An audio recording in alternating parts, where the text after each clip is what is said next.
지난 뉴스에서 박종훈 경남도 교육감 주민 소환을 위한 서명운동 당시 2,500여 장의 위조 서명이 발견됐다고 전해드린 바 있는데요.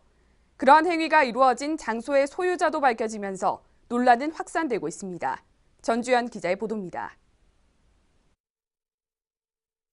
박종훈 경남도 교육감 주민 소환 청구인 서명부에 위조 서명이 적발되면서 논란이 되고 있는 가운데 이러한 행위가 이루어졌던 건물의 소유주가 밝혀지면서 논란은 더 확대되고 있습니다.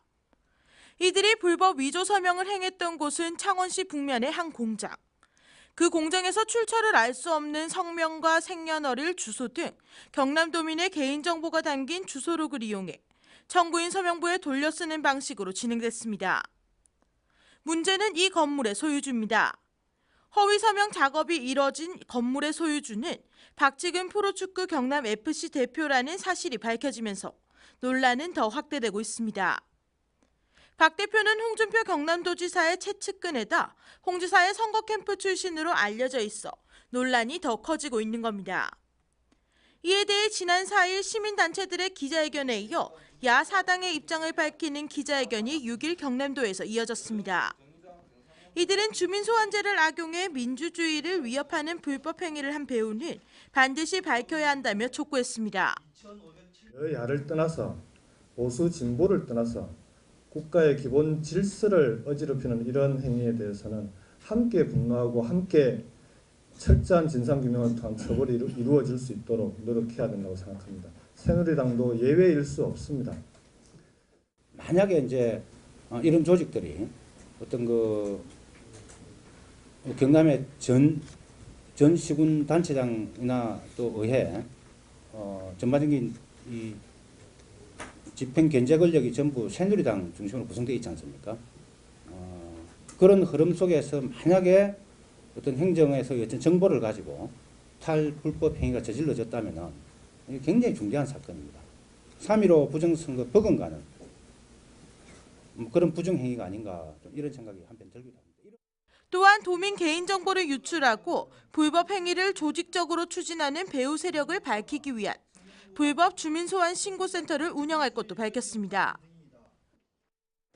야4당 정당 협의회는 도민의 개인정보를 유출하고 불법 행위를 조직적으로 추진하는 배후 세력을 밝히기 위해 불법 주민소환 신고센터를 운영하고 시민사회와 함께 공동대책기구 구성도 추진할 계획이다. 아울러 야4당 정당협의회는 민주주의를 지키기 위해 시민사회단체와 함께 경찰의 철저한 수사를 촉구하며 그 배후가 밝혀질 때까지 끝까지 싸워나갈 것이다. 여영국 경남도 의원은 또 한 가지의 문제점을 지적했습니다. 최근 도내 노인의 한 지회에서 경로당부 내 주민소환 서명에 참여하라고 독려하는 문자를 보냈다는 제보가 들어왔다는 겁니다.